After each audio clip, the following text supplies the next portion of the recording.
I thought I was crazy when I felt her slipping away. But the moment I found that hotel reservation under her name, I stopped being the fool. She thought she'd get a romantic night with her secret lover. Instead, I made sure her entire family showed up first.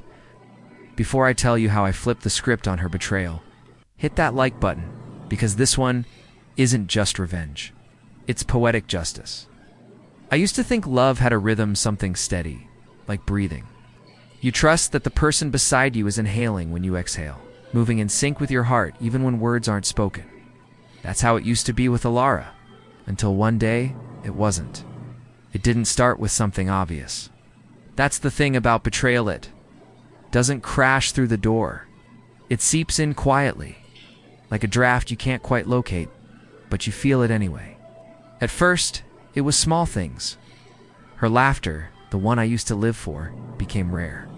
She'd smile, but it never reached her eyes. She'd sit next to me on the couch, but angle her body slightly away, as if invisible hands were pulling her somewhere else. I told myself it was work stress. Everyone has off days. Everyone drifts a little. But deep down, I knew the music between us had gone out of tune. The first time I really felt it was during dinner. I was telling her about a project I'd been excited about. Halfway through my story, I realized she wasn't listening. Her phone lit up beside her plate, and she looked at it like it was the only thing in the room that mattered. Her fork froze midair. She said it was her coworker, Nolan, texting about a client file. Her tone was sharp, defensive, something it never used to be. I nodded, pretending not to care, but something in my chest cracked that night. After that, it was like living with a stranger who borrowed my wife's face. Late night work calls, unexplained meetings, perfume that wasn't the one I bought her. Sometimes she came home smelling faintly of cologne. I tried not to notice, but my silence felt heavier every day. The warmth in our home turned cold.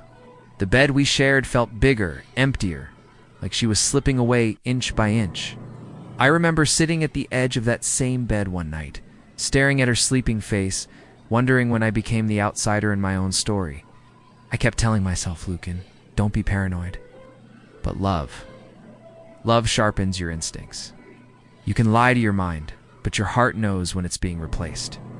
There were moments when I almost confronted her, when the words built up behind my teeth like pressure in a dam. But every time I swallowed them down, I didn't want to be the jealous husband. I wanted to believe there was still something worth saving. I wanted to believe she'd remember who we were. But what hurt most wasn't what she did, it was how easily she hid it, how naturally she lied. There's a kind of cruelty in that, you know? The person you trust the most becoming the one you can't read anymore. I'd look at her across the table, trying to find traces of the woman I fell in love with. All I saw was distance. That's when I realized something had already broken. And soon, I'd have to decide whether to keep pretending, or face the truth waiting just beyond her perfect little smile. The truth came to me by accident. Or maybe it wasn't an accident, it all maybe fate has a way of peeling back the curtain. When you've suffered long enough in the dark. It was a Thursday morning, quiet except for the hum of the coffee maker. Ilara had already left for her conference meeting, rushing out the door with a kind of eagerness I hadn't seen in months. She smelled different, that day, expensive, floral, too dressed up for work.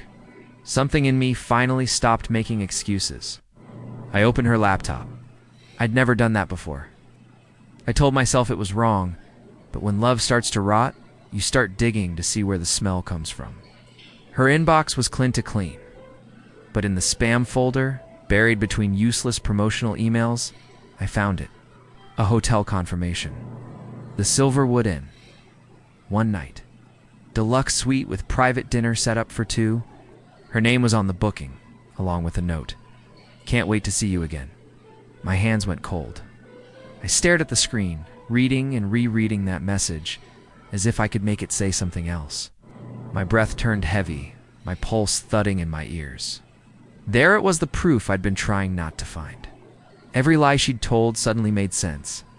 The late meetings, the new dresses, the laughter she'd started saving for someone else. I sat there for a long time, not sure whether to scream, cry, or laugh. There's a strange calm that hits you when the world you've built finally collapses you stop guessing. You stop doubting. The truth stands there naked, and you can't unsee it. But I needed to know who he was. Not because it would change what she did, but because betrayal always needs a face. So I started watching. Quietly. I paid attention to her tone when she talked about people at work. That name Noland kept slipping out in casual stories. The one she said was so helpful with the new project. I checked her car one night while she was showering. In the glove compartment, under some papers, I found a small, cheap burner phone. No lock, no password. Just a string of messages that made my chest feel like it was collapsing inward. Can't stop thinking about you. Tomorrow night's hours? He'll never know. My reflection in the windshield didn't even look like me anymore. I felt stripped bare, half man, half ghost.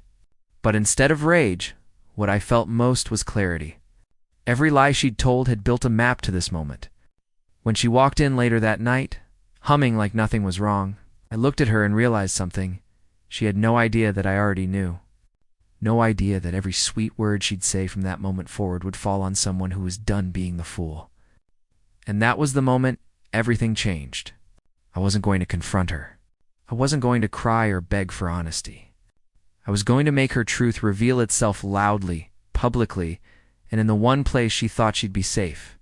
Once the shock settled into my bones, it was replaced by something colder clarity. Not the kind that comforts you, but the kind that burns quietly behind your eyes. I knew I couldn't just confront Alara. Words wouldn't be enough. She'd deny, twist, cry her way out of it, like she'd done with every small lie before. No, this time she needed to face her truth in a way she couldn't escape from. I wanted the mask to fall in front of everyone who still believed in her. I spent the next few days pretending everything was normal. I kissed her cheek before work, asked about her day, even laughed at her empty stories. It was strange how easy it was to act like a husband again when I knew I was planning her reckoning. I studied her pattern, the way she always left on Fridays for business trips. It's the hotel address she thought I hadn't seen. I even checked the dates Saturday night. That was the night they'd meet. The night they'd finally get their perfect private dinner. Except it wouldn't be private anymore. I called the Silverwood in that afternoon. My voice was steady, polite. I told the manager I wanted to upgrade an existing reservation. Under Alara Dre, I requested the suite be prepared with extra seating 6 instead of 2. He hesitated, asked if I was sure. I smiled. Positive. It's a family celebration, I said. Then I made the next move. I crafted a message from Alara's phone, the one she thought I didn't know about. I sent it to her family group chat, pretending to be her. The message read, "Big news to share. Please join me for dinner at Silverwood in this Saturday, 7 p.m. sharp. Can't wait to see you all." I imagined their faces lighting up, thinking she'd been promoted or had some wonderful surprise to announce. The irony almost made me laugh. That night, as she chatted on the phone with Nolan in the bathroom, her voice soft. Secretive Eye sat outside the door, listening. Every giggle, every whispered "I miss you" fueled the calm storm brewing inside me. I wasn't angry anymore. I was focused. Revenge wasn't about shouting or throwing things. It was about truth. And sometimes the most painful truth is served with candlelight and fine wine. By Friday evening, everything was set.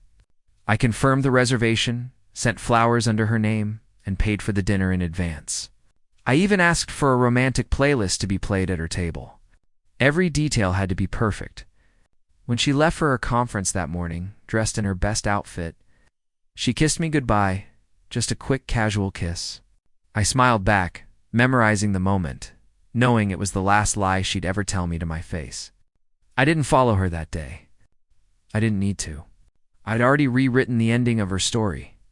And by Saturday night, the curtain would rise on a performance she'd never forget. The night of their meeting arrived, cloaked and calm, but my heart was anything but. I reached the Silverwood in an hour before she did, my breath fogging in the crisp evening air. The hotel looked beautiful, soft lights glowing through the tall windows, a faint melody of piano drifting out to the lobby. Everything about it was elegant, romantic, perfect. Exactly how she wanted it. Exactly how I needed it to be. I walked to the Mater D, and gave him a polite smile. "Reservation for Alara Dre," I said. He nodded, leading me to the private dining room I'd prepared days ago. The table was stunning, 6 golden plates, candles flickering between roses, the air thick with the scent of wine and anticipation. I could almost see the look on her face already. Shock has a sound. You nuts the silence right after your heart breaks in public. Her family arrived right on time. Her mother, father, younger brother, and sister. All dressed nicely, eyes bright with excitement. Her mother smiled warmly at the staff. Alara said she had wonderful news, she said, clutching her purse. I stood near the entrance, unseen, my pulse pounding in my throat. They sat down, chatting about what the surprise might be. A promotion? Maybe a pregnancy? Her father chuckled, proud. Whatever it is, she's always been full of surprises.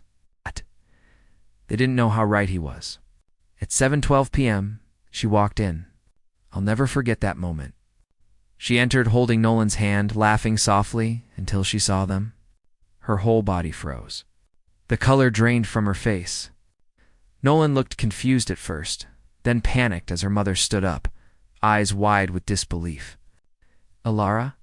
her mother whispered. "What? What is this?" The silence that followed was brutal. Alara stammered, her lips trembling. "Mom, I can explain." But her father's expression shifted from confusion to something darker, humiliation, fury. He slammed his palm on the table, the sound echoing through the room. "Explain? To your mother? To your brother?" While holding his hand, his voice broke halfway through, but the anger didn't. Nolan took a step back, muttering something about not knowing she was married. Lies layered on top of lies. Her sister's eyes filled with tears. Her mother turned away, whispering, "How could you?" And then I stepped forward, slowly, calmly, my voice low, almost gentle. "Don't be too hard on her," I said. After all, she just wanted to share her big night with the people she loves. Every head turned toward me. The look on Alara's face, shame, realization, all at once. She opened her mouth, but nothing came out. I placed the printed hotel confirmation on the table beside the untouched wine glasses. "I just wanted everyone to see what kind of celebration this really was," I said softly. For a moment, no one moved. The candles flickered between us, reflecting in her tear-streaked eyes. And just like that, the perfect world she'd built with lies collapsed in front of everyone who once believed in her. The moment hung in the air, heavy and suffocating. No one dared to speak first. Ilara's trembling hands clutched the edge of the table as if she could hold her crumbling world together. Her mother looked frozen, tears glistening in her eyes. Nolan took a nervous step back, eyes darting toward the exit like a coward, searching for a way out. The candles flickered, their gentle light catching on the sheen of sweat across Ilara's face. I didn't raise my voice. I didn't have to. "You said you were in Silverwood for work," I began, my tone even steady, each word cutting through the silence. "But work doesn't usually include a deluxe suite for 2, does it?" I gestured toward the papers lying between the wine glasses, the booking confirmation, the tech screenshots, the photos, the truth, printed and undeniable. Her father's hand hit the table again, harder this time. The sound cracked through the air like a gunshot. "Alara," he barked. "Tell me this isn't true." But she couldn't. Her lips parted, quivering, but no words came out. She looked at me, then eyes wide, pleading, terrified. I'd seen that look before, but never like this. Before, it was fake vulnerability. Now it was genuine collapse. "Lucan, please," she whispered, her voice shaking. "I can explain everything." "Explain what?" I interrupted quietly. "How you could look me in the eye every night and still lie? How you smiled while planning this weekend with him? Go ahead. Explain that to them." Nolan spoke up then, his voice cracking. "Look, man, I didn't know she was married, okay? She said you were separated." I turned toward him, my expression cold. "Then I suppose now you know." Couldn't meet my eyes. His face went pale and he stepped away, muttering something before hurrying toward the door. Coward? I didn't stop him. "Let him run." His punishment would come later. He'd lost his job, his reputation, his illusion of control. Alara broke then. She dropped to her knees beside the table, tears streaming down her face. "Lucan, please, I'm sorry. I made a mistake. It didn't mean anything. Please don't do this here." Her mother covered her mouth, sobbing softly. Her father just stood there, shoulders shaking with a mixture of rage and shame. "You've humiliated all of us," he said quietly. "Your husband, your family, yourself." I stared down at her. The woman who once promised me forever was now begging on the same floor where she planned her deceit. And for a moment, I almost felt pity. But then I remembered every night she'd lied, every empty excuse, every time I'd believed her. I knelt down beside her, close enough for only her to hear. "You wanted a secret dinner, Alara," I whispered. "Well, here's your audience." Then I stood, straightened my jacket, and turned to her family. "I think we've all heard enough." No one stopped me as I walked out. Behind me, I heard her crying loud, broken, desperate, but I didn't turn around. Some endings deserve silence. In the days that followed, my phone didn't stop buzzing. Calls, messages, voicemails, her name flashing over and over again like a ghost that refused to die. I didn't answer. Not once. I didn't need to hear her apologies, her explanations, or her promises to change. You can't rebuild something that's been burned down to ash.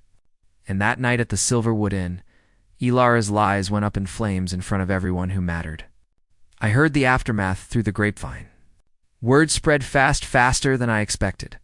Her father couldn't bear to show up at work for days, and her mother told a friend that she felt like she'd lost a daughter. The story slipped out, piece by piece, until even her coworkers knew. Nolan didn't fare much better. Their company had a strict policy against personal relationships between colleagues. And once management found out, both were quietly let go. The perfect little secret romance ended in unemployment and disgrace. For a while I felt nothing. Just emptiness. When you've lived with suspicion and heartbreak for so long, peace doesn't arrive like a soft wave, it hits like silence after a storm. I'd wake up and instinctively reach for my phone to check if she'd texted. And then I'd remember I didn't need to know anymore. The chapter was closed. The worst part was over. Then one evening, about a month later, she showed up at my doorstep. I opened the door to find her standing there, eyes red, makeup smudged, wearing the same perfume I once loved. "Lucan," she said softly, "please. Can we talk?" I looked at her for a long moment. The same face that once felt like home now felt like a memory of someone else's life.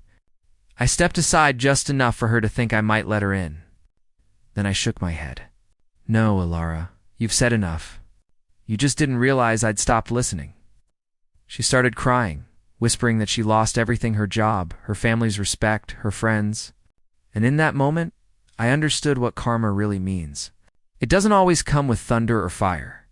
Sometimes it arrives quietly, wearing your own choices as punishment. She looked smaller than I remembered, fragile in a way that didn't stir pity, just closure. "You ruined me," she said between tears. I almost smiled. "No, Alara," I said gently. "You ruined yourself." I just set the table. I closed the door. Not with anger, just finality. Behind that door was the wreckage of everything she'd built on lies. In front of it was peace, unfamiliar but real. Weeks later, I took a walk past the Silverwood Inn.